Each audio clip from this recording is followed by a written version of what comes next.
브랜드의 1차 조건은 먼저 파는 거라고요. 사람들이 보면 필요하고 보면 갖고 싶은. 자, 그럼 2차가 중요해요. 2차. 여기서 다 망가지는 거죠. 1번은 대충 이해하시는 분들이 많아요. 1번은 어느 정도 장사감 있으신 분들은 이해를 하죠. 근데 이제 2차 조건이 중요해요. 2차 조건을 갖추느냐 못 갖추느냐에 따라 가지고 억지로 브랜드가 되느냐 자연스럽게 브랜드가 되느냐 2차입니다. 이거 찾는 거 요령 우리나라보다 앞선 나라. 자, 여기까지는 이제 여러분들 많이 찾아왔죠. 1차 조건 해가지고 갖고 왔어. 갖고 와가지고 파는데 브랜드가 안 돼. 왜 안 되느냐? 싸서 그래요, 가격이. 이게 문제예요. 이걸 여러분들이 이해하셔야 돼요. 오늘의 2부의 하이라이트가 바로 이겁니다. 싸서 브랜드가 안 되는 거예요. 인간의 뇌는요, 싸게 파는 물건, 싸게 판다는 게 그 절대값이 아니라 모든 카테고리별로 제일 비싼 가격부터 제일 싼 가격, 최저가까지 쫙 있죠. 아니, 물건이 아니라 예를 들어가지고 유모차다 그러면 1000만 원짜리부터 뭐 한 3만 원짜리까지 쫙 상품이 포진이 돼 있잖아요. 그러면 이 밑에 상품은 아무리 잘 팔려도 거기에 붙은 로고를 이 인간의 뇌가 기억을 안 해요. 그거를 기억하는 걸 용서하지 않아, 나 스스로가. 그냥 그거는 사는 거예요. 그거를 사는 것 자체가 즐겁지도 않아. 그렇다고 너무 비싼 걸 여러분들이 팔 수는 없잖아요. 그건 명품이니까. 근데 여러분들 이 해외 소싱한 브랜드는 여러분들이 지은 이름이잖아요. 그 이름이 가격대가 중상위에 포진이 돼야지 거기에 붙은 로고가 브랜드라는 카테고리로 머릿속에 인지가 되는 거예요. 중하에서 물건이 잘 팔린다? 뭐 기억은 할 수 있겠지만 이거는 가성비가 좋은 상품에 붙은 어떤 식별표로만 이해를 하는 거고, 우리가 앞으로 이야기할 그 브랜드가 뭐예요? 브랜드가 되면은 이건 복리란 말이에요. 복리. 브랜드는 복리 장사예요. BTR은 내가 투자한 만큼, 광고비도 마찬가지예요. 모든 내 인풋 대비 딱 정확하게 아웃풋이 나오는 게 무이자 장사. 이자가 없어요. 그게 따라 팔긴 거고. 브랜드는 복리 장사죠. 이게 브랜드가 되면 그때부터는 지가 알아서 굴러가죠. 그러면 내가 비싸게 팔려면은 좋아야죠. 좋아야 될 거 아니야. 좋으려면은 더 이쁘던지, 성능이 뭐 개선됐다든지, 성능이 추가됐든지, whatever. 그러니까 내가 비싸게 팔아야지만 중상위로 팔 수 있어야지만 그게 브랜드로 소비자가 인식을 하지, 밑에 거는 브랜드로 인식 안 한다고 그랬죠. 그러려면 비싸게 팔 수 있으면 그거에 대한 근거가 있어야 될 거 아니에요. 근거가 뭐냐? 뭐 뻔하죠. 더 이쁘던지, 더 새롭든지, 아니면 더 크던지, 뭔가가 좋든지 이쁘던지예요. 근데 여기서 하나 더 넘어야 될 게 뭐냐면은 그걸 골라야 되는 거지. 그런 물건을 소싱을 할 때 어차피 여러분들은 지금 여러 개 깔아놓고 있는 게 아니라 한 방으로 아이템 한 개로 브랜드가 되는 상품을 런칭을 한다 그랬을 때 그거를 고르는 그 안목은, 첫 번째는 1차 조건 얘기하고 2차가 제일 중요한 게 어쨌든 가격이에요. 그 값어치를 해야 되는 거죠. 그러려면은 이 조건을 갖춰야 되는 거고, 이 조건이 넘사벽 요소가 보여야 돼요. 넘사벽 요소가 캐치가 돼야 돼요. 그러니까 전달이 돼야 돼요. 예를 들어가지고 예쁘다는 거, 더 예쁘단 말이에요, 이게. 근데 이게 넘사벽 요소가 없이 조금 예뻐. 이거는 넘사벽이 아니에요. 넘사벽이라는 건 뭐냐면요, 과거에 우리가 브랜드라는 거를 경험을 했어요. 좋은 브랜드들. 그러면 그 경험치를 통해 가지고 일종의 프레임이 있단 말이에요. 우리가 아는 유명한 브랜드들은 이런 걸 갖췄다더라. 이런 조건이 있다더라. 회사에 R&D 부서가 있다. 전문 디자이너가 있다. 아니 뭐 아티스트가 있다. 브랜드 철학이 있다. 뭐 이런 식으로 우리가 과거에 경험한 어떤 정보를 토대로 해내가지고 브랜드다 그러면은 이런 조건을 갖췄지. 즉 넘사벽 요소가 있지라는 그런 프레이밍이 있어요. 그러면 그 프레임을 씌우는 조건들이 넘사벽스러운 게 보여줘야 돼. 그러니까 전문 아티스트가 있다, 전문 디자이너가 있다 해서 나온 상품에 이쁜 거하고 그냥 이것저것 이쁜 거 이걸 섞어놓은 거하고는 달라요. 제일 첫 번째로 떠오르는 게 이제 일관성이겠죠. 그러니까 빨주노초 파남보가 다 이쁜 거가 뭐 이렇게 섞여 있다. 이건 브랜드가 아니에요. 이뻐도. 이쁜데 넘사벽은 뭐냐면 디자이너가 있어야 된다. 그럼 디자이너가 있으면 이 디자이너는 컬러를 되게 지엽적으로 골라요. 그러니까 빨주노초 파남보로 고르는 게 아니라 빨강 고르고 자주 고르고 회색 끝 이런 식으로. 그러니까 컬러가 빨주노초 파남보가 있으면 아무리 예뻐도 이거를 브랜드로 인지를 안 한다는 거죠. 근데 소비자들은 빨강, 자주, 회색 끝. 이상하잖아요. 이런 거는 또 브랜드로 인지를 하는 거예요. 왜냐면 뒤에 디자이너가 있는 것 같으니까. 애플이 처음 출시됐을 때 컬러가 여러 가지가 아니잖아요. 그리고 이제 브랜드가 망가지는 게 잡다하게 벌어질 때 망가지는 거죠. 그러니까 처음에 딱 런칭을 했을 때, 아, 이거는 브랜드 카테고리야라고 우리가 뇌가 인식을 하려면은 과거에 우리가 브랜드라고 인정하고 경험했던 걔네들하고 같이 해야 돼, 행동을. 그러니까 그것들은 뭐냐? 이거를 런칭하기 위해 가지고 내가 이렇게 뭐 연구를 했다, 혹은 내가 뭐 의사다, 아니면 나는 이런 것만 팠다, 20년 동안 이것만 연구해서 나온 거다, 뭐 이런 R&D스러운 게, 넘사벽스러운 게 보이던지, 아니면은 내가 디자이너다, 나는 나은 사람이다, 나는 여러분들하고 완전히 인종이 다르다, 이런 모습이 보이던지, 이게 넘사벽 레벨이 돼야 되는 거예요, 이 배러가.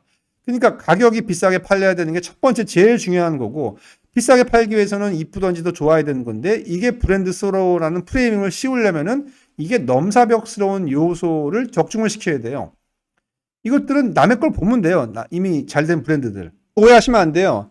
더 이쁘고 더 좋든지 뭐 이런 것들을 여러분들이 만들라는 게 아니에요. 이런 물건을 고르라는 거예요. 고르라. 그러니까 제가 지금 안경을 얘기하는 거예요. 여러분 이걸 잘 이해하셔야 돼요. 이런 물건을 여러분들이 머릿속에 떠올리라는 게 아니에요. 이렇게 깐깐한 안경을 쓰고 해외 사이트를 보라는 거예요. 보고 여기에 맞는, 지금 제가 얘기한 비싸게 팔 수 있고, 비싸게 팔려면 더 이쁘든지 더 좋은 거를 골라야 되고, 거기에다가 제가 넘사벽이라는 프레이밍을 씌울 만한 건덕지가 있는 아이템을 골라야지만 그게 브랜드가 된다는 거예요. 그리고 그 물건을 해외 소싱 사이트에서 있어야지 그걸 살 거 아니에요. 이거를 만드는 건 불가능해요. 이제 OEM인데 그것도 딴 얘기인 거고. 이런 조건을 가지고 보라는 거죠. 그 다음에 이제 더 추가적으로 이것도 중요해요. 태생적으로 아이템별로 어떤 아이템은 위에 걸 다 갖춰도 아무리 많이 팔려도 인간의 뇌가 브랜드로 인지를 하고 싶지 않은 아이템이 있고, 어떤 아이템은 거기에 로고가 붙으면은 인지를 하고 싶어 하는 브랜드가 있어요. 얘는 원리가 있지 않아요. 예를 들어가지고 쓰레기 분리수거하는 그런 그 봉다리 있죠. 엄청 잘 팔리지 않아요? 그거는 아무리 잘 팔려도 인간의 뇌는 거기에 붙은 로고를 브랜드로 인지를 안 해요. 그냥 살 뿐이죠. 그리고 똑같은 유리컵이라 하더라도 이렇게 생긴 유리컵은 아무리 잘 팔려도 거기에 붙은 로고를 브랜드로 인지를 안 하지만, 또 이렇게 생긴 유리컵은 브랜드로 인지하는 모양이 있다는 거죠. 그러니까 이거는 여러분들이 원리로 따지는 게 아니라 소비자 입장에서 봐야 돼. 과연 내가 이 물건이 잘 팔렸을 때 이 상품에 붙은 로고를 내 뇌가, 인간의 뇌가 브랜드로 인지하고 싶어하는 브랜드인가, 아니면 인지하고 싶어하지 않는 브랜드인가, 이거는 아이템에 따라 다 달라요. 아까 제가 유리컵 얘기했죠. 모양에 따라 가지고 달라진다고. 그 다음에 파생성이 있어야 돼요. 파생성은 뭐냐면은 앞으로 얘기인데, 여기까지는 이 상품에 대한 얘기인 거고, 이거까지 이제 갖추면 좋은 거죠. 얘가 브랜드로 대박이 났을 때 그 다음 아이템으로 파생하기가 쉬운 아이템인가, 뭐 얘기하면 좀 길어지니까 요건 뭐 플러스 알파에 대한 얘기예요. 이것까지 갖추면 좋겠죠. 뭐 근데 일단 첫 번째부터 브랜드가 되는 게 중요하니까. 근데 저 같으면 이것도 따진다는 거죠. 그래서 이렇게 깐깐한 조건으로 해외 사이트를 보면서 물건을 고르고, 그 물건이 해외 소싱처에 있는지, 그 소싱처에서 제시하는 조건이 내가 살만한 조건인지, MOQ가 적당한지를 보고 결정을 하라는 거죠. 이게 뭐 생활용품이라고 단정 지을 수 없어요. 생활용품 중에서도 어떤 아이템들은 내가 거기 붙은 거를 브랜드로 보고 싶은 아이템이 있고, 어떤 건 아닌 거예요. 자, 그러면은 이런 6가지 조건들을 다 갖췄단 말이에요. 1차 조건, 2차 조건. 이렇게 깐깐한 물건들을 내가 갖고 왔어. 좋고 이쁘고 넘사벽 요소도 있고 가격도 비싸게 판단 말이에요. 자, 이걸 어디다 팔아요? 어디서 먼저 파는 게 제일 중요해요. 어디서 먼저 얘가 런칭이 되느냐에 따라 가지고 이게 브랜드가 되기도 하고 또 안 되기도 하는 거. 이게 세 번째 조건인 거예요. 어디서 먼저 파는지가 중요하다에 따라서 브랜드로 인정해 주고 싶기도 하고 아니고 싶기도 한 거예요. 자, 이런 조건을 갖춘 비싼 물건이 쿠팡에서 팔면은 브랜드로 인정을 받을까요? 네이버에서 팔면 인정을 받을까요? 아니, 그걸 떠나서 네이버, 쿠팡에서 이걸 팔면은 노출이 안 될까요? 노출이 안 될 거 아니에요. 왜냐? 키워드가 안 잡히는데. 왜냐면 비싸니까. 최저가가 안 잡히잖아요. 자, 그러면은 우리가 이거를 알기 위해 가지고 현재 개인 셀러 브랜드들이 어디서 런칭을 하는지를 우리가 보면 되죠. 어디서 런칭을 해요? 저는 이제 이 쭉 트렌드를 봐왔기 때문에 과거에는 이제 개인 셀러 브랜드가 없었죠. 다 브랜드라 하면은 다 대기업에서 했던 게 브랜드인데 90년 후반대부터 해외 소싱한 상품에다가 브랜드를 붙이고 국내 제조한 중소기업 업체들이 자기가 로고를 붙여가지고 이런 대기업들이 파는 그 브랜드가 판치는 유통업계에 뛰어들기 시작했어요. 그게 90년대 초반 중반부터. 그때는 어디였냐? 백화점이었어요. 무조건 백화점. 백화점 MD한테 살살살 빌어가지고 거기에 있는 조그만 이런 그 신규 브랜드들이 팔 수 있는 그런 공간을 줬어요. 행사장 같은 거, 행사 매대 같은 거. 그래서 백화점에 들어가든지 아니면 백화점에 있는 편집샵에 들어갔어요. 그 다음에 이게 이제 90년대 말하고 2000년대 초반에는 온오프라인에 있는 교보문고, 그 다음에 10x10, 저도 코지니도 이런 브랜드들이 인큐베이팅 되는 곳이었고 29cm 이제 그 다음에 생겼고 1300K 이런 데 이제 들어갔어요. 여러분들이 지금 잘 팔린다고 생각하는 아이템들이 다 어디서 보냐면 여러분 다 지금 네이버만 보고 있어요. 네이버 쿠팡. 근데 이런 브랜드들의 아이템들은요 네이버 쿠팡에서 안 팔아요. 그러니까 얘네들이 뭐 와디즈라든지 자사몰에서 엄청나게 팔리고 있는 애들은 네이버 쿠팡에서 안 팔기 때문에 여러분들이 이게 브랜드를 볼 수가 없는 거예요. 잘 팔리는 게 어디 있는지를. 그러니까 네이버 쿠팡은 지금 최저가만 팔리는 곳이기 때문에 아니면은 유명 브랜드를 뒤로 빼와가지고 싸게 파는 것만 팔리기 때문에 그게 시장이라고 보는 것 자체가 제일 큰 오류인 거예요. 지금 많이 팔고 브랜드가 개인된 애들이 어디서 파냐? 네이버 쿠팡이 아니란 말이에요. 근데 YGL 때는 그게 네이버였어요. 그러니까 시대가 다른 거죠. 옛날에는 백화점이었고 두 번째 시대에는 온라인, 오프라인 편집샵에서 개인 브랜드들이 팔렸고요. 첫 런칭을 할 때. 그 다음에가 종합몰이나 쇼핑몰에 있는 기획전이었어요. 그 다음에 어디였느냐? 그 다음에 스마트 스토어였어요. 이게 언제냐? 5, 6년 전 얘기예요. 5, 6년 전에는 무조건 스마트 스토어에서 개인 브랜드가 뜨기 시작했어요. 그 전에 소셜 커머스였어요. 맞아요. 7년 전에. 제가 팀원에 있을 때가 개인 브랜드들이 소셜 커머스를 통해 가지고 브랜드를 런칭하는 곳이 바로 소셜 커머스였어요. 그러다가 소셜 커머스가 맛이 가면서 어디로 가느냐? 스마트 스토어로 갔어요. 그래서 5, 6년 전에 다 스마트 스토어에서 개인 브랜드들이 런칭을 했어요. 그 다음에 어디로 가느냐? 오늘의 집으로 갔어요. 무신사로 가고. 그 다음에 그런 버티컬도 많죠. 이렇게 카테고리의 전문인데 대형 사이트에서 개인 브랜드들이 런칭을 했어요. 근데 지금은 오늘의 집 들어가 보시면 아시겠지만 여기도 다 소셜처럼 최저가만 팔아요. 그러면 지금은 뭡니까? 지금은 인스타죠. 뭐 아시는 분들 다 아시겠지만 무조건 인스타예요. 이건 우리나라만 그런 게 아니라 해외도 마찬가지예요. 개인 브랜드가 앞서 이 조건을 갖춘 이 두 가지 조건을 갖춘 브랜드가 런칭을 하는 1차 플랫폼은 무조건 인스타예요. 1년 사이에 이렇게 된 거예요, 지금. 1년 사이에 오늘의 집이 맛이 간 거고 1년 사이에 무신사가 맛이 간 거고 그래서 무조건 인스타예요. 인스타라는 거는 내 공홈으로 떨어뜨리는 거예요. 내 자사몰. 여기밖에는 답이 없어요. 그리고 네이버 쿠팡은 언제 파느냐? 공홈 자사몰에서 어느 정도 내 상품이 팔리면서 그 브랜드가 알려졌을 때 그때 들어가는 거예요. 그때 들어갈 때 내가 파는 게 아니라 내 물건을 떼다가 다른 사람이 네이버 쿠팡에 파는 것처럼 팔아야 돼요. 내가 팔더라도. 왜냐면 둘의 인격이 달라요. 공홈과 자사몰에서는 온갖 똥폼을 다 잡고 있어야 되고 가격도 비싸게 팔아야 되고. 근데 많이 안 팔리겠죠. 비싸니까. 그리고 그거를 그런 비싼 물건들, 이쁜 것들을 그만큼 가격을 지불하는 소수의 사람만 살 거예요. 하지만 대부분의 사람들은 비싸지만 그렇게 좋고 이쁜 것들은 안 사요. 비싸니까. 하지만 머릿속에는 그거를 브랜드로 인지를 하고 있다는 거죠. 그래서 기다려야 돼요. 내 브랜드가 인지가 될 때까지. 안 팔리더라도. 이쁘고 좋은 거를 팔면은 인스타에서 그런 거에 대한 구매를 거부감 없는 일부의 트렌드 세터들만 사요. 얼리 어답터들만. 그걸로 여러분들이 장사를 못하죠. 그래서 그 기간을 이겨내고 어느 정도 브랜드 인지도가 생겼을 때 그때 네이버 쿠팡에 내 검색어를 브랜드를 치고 검색하는 사람들한테 1순위로 노출이 될 때 그때 거기서 내가 파는 게 아니라 다른 사람이 그거를 떼와가지고 더 싸게 팔릴 만한 가격에 한정 수량으로 걸든지 아니면 한정 기간으로 걸든지 아니면 한정 구색으로 일부만 팔든지 그렇게 스팟성으로 파는 거고 옛날에 몽도두 기저귀가 팔았던 예시도 다 이런 식이에요. 처음에 갤러리아라든지 뭐 SSG 같은 데서 비싸게 런칭해 놓고 그거를 안 팔리는 걸 기다리다가 사람들이 비싸면 다 알거든요. 도대체 무슨 기저귀가 무슨 물티슈가 이렇게 비싸. 그렇게 욕만 먹다가 그거를 이제 그 당시에는 7, 8년 전에 소셜 커머스가 브랜드 런칭하면 되니까 그때 소셜에다가 70% 할인을 하면서 하루에 뭐 2, 3억씩 파는 게 다 이런 패턴이고 지금 개인 셀러들이 하고 있는 그 셀링 패턴이 다 이런 식이라는 거죠. 뭐 입점하는 거는 중요한 게 아니에요. 입점해서 많이 팔려야죠. 근데 개인 브랜드가 쿠팡 네이버에서 팔면은 그건 브랜드 같이 보이지가 않아요.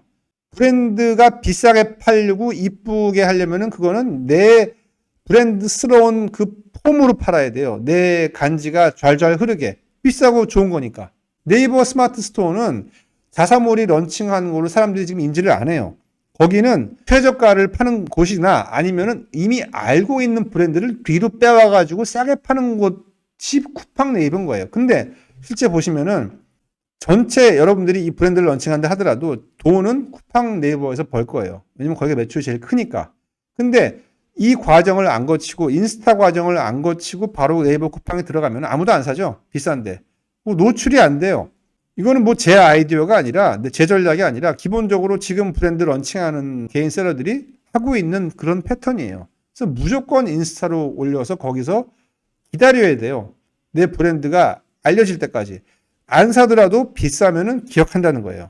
그때 네이버 쿠팡을 들어가서 전화가 와야 돼요. 야, 누구야? 네 물건, 야, 네이버에 깔렸어. 쿠팡에 깔렸어. 웬 나가마 같은 애들 그거 파는 것 같아. 이렇게 되는 게 가장 좋은 거예요. 왜냐하면 네이버 쿠팡에서 잘 팔려면은 그 파는 인격이 나가마 같아야 되거든. 브랜드답게 팔면 또 안 팔린단 말이에요. 네이버 쿠팡은. 원목 가구 같은 게 아니라 장사감이 있으면 당연히 이렇게 갈 수밖에 없어요. 왜냐하면 플랫폼들이 지금 이렇게 만들어졌거든.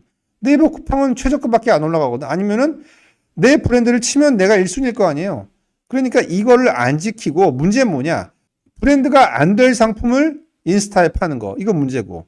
브랜드가 될 상품을 처음부터 네이버 쿠팡에 놓고 거기서 브랜드를 하려는 거. 이게 망하는 거예요. 왜냐면 네이버 쿠팡에서 어떻게 브랜드를 만들어요? 브랜드스럽게 내가 연출을 못 하는데. 노출도 안 되고. 그러니까 광고비 쓰고. 이런 식으로 부작용이 속출할 수밖에 없는 거예요. 이 자연스러운 이 패턴을 거치질 않으면은. 자, 그래서 오늘의 결론. 뭐예요? 오래 걸리죠? 이거 하려면은. 공홈 자사몰에서 매출이 브랜드 인지도가 나올 때까지 기다리고 한 달에 뭐 한 20개 팔리고 30개 팔리고 그걸 어떻게 기다려요, 여러분들이? 돈이 많은 회사라면 이런 것들을 많이 런칭해 놓고 인스타에다가 기다리거든요.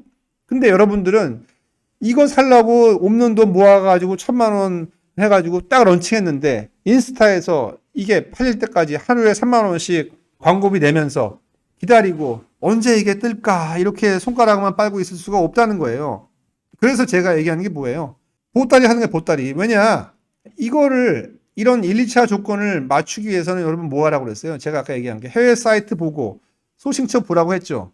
그러면 그 과정에서 수많은 보따리 아이템들이 나와요. 그거가 중요한 거예요. 그러니까 나는 브랜드를 만들어야 되니까 브랜드의 길을 가야지. 브랜드의 길만 가야지만 하는 게 아니라 이 브랜드 상품을 내가 소싱할 의사결정을 하고 이 과정을 겪다 보면은 당연히 그 과정에서 해외 조사도 많이 하고 소싱처 조사하다 보면은 물건들이 보여요. 국내 조사도 하다 보면은 이거 그냥 갖다 팔면 되겠네. 그러니까 이런 보따리를 하라는 거예요.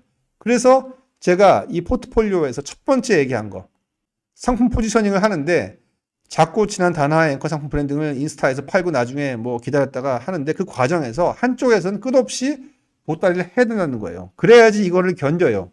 그래야지 이 과정이 스무드하게 넘어가지 이거를 안 하고 이것만 계속 붙잡고 있으면요. 조급해져요.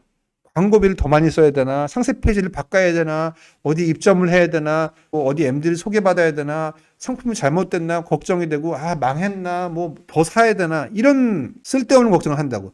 앞서 1, 2번, 1, 2차 조건을 갖춘 상품은 얘는 때가 되면 브랜드가 되는데 얘를 못 기다리고 뭔가 악수를 두게 되는 이유는 급해서 그래, 마음이. 그래서 보따리 장사가 돌아가야 돼요, 한쪽에서는. 이 바보 같은 장사가. 근데 이것만 하면 바보가 되겠지만 나는 지금 꿈이 있잖아. 이 브랜드가 지금 키우고 있잖아. 그러니까 한쪽에서는 브랜드를 키우고 한쪽에서는 무조건 보따리를 해야 되는 거예요. 보따리는 보따리답게 해야지. 여기에는 뭐 10% 뛰기도 좋고 20% 뛰기도 좋고 뭐 대량 등록도 좋고 다 좋아. 뭐든 간에 보따리스러운 거를 저질스럽게 하란 말이에요. 그래야지 멋진 일을 더 잘할 수 있는 거예요. 이거를 제가 강조 안 한 게 참 후회가 돼요. 개인 컨설팅이라든지. 왜냐하면 저는 사실 이것만 해도 그렇게 저는 부담이 없었는데 여러분들 입장을 얘기를 들어보면은 이거 과정을 견디기를 너무 힘들어한단 말이죠. 자, 그 다음에 2번이 중요해요. 2번. 상품 포지셔닝도 나는 어렵다. 그럴 땐 어떻게 하느냐? 구매 대행을 해야 돼요. 구매 대행을 하는데 구매 대행을 하면서 내 샵을, 내 가게를 브랜딩하는 거예요. 제가 저번 강의에서 얘기했죠. 구매대행의 미래에 대해서. 앞으로는 구매대행이 이것저것 다 파는 구매대행은 망한다. 왜냐면은 브랜드가 안 되기 때문에. 그 브랜드가 되려면은 이 구매대행을 하는 내 집에 사람을 모아야 된다. 지금은 여러분들이 구매대행한 상품들을 다른 플랫폼에서 단품으로 팔잖아요. 그게 낙감하잖아요. 그럼 구매대행을 하면서 브랜드가 되는 방법은 하나밖에 없어요. 구매대행을 하는 상품들을 내 가게에 모아서 사람들이 이리 오게 만들어야 해요.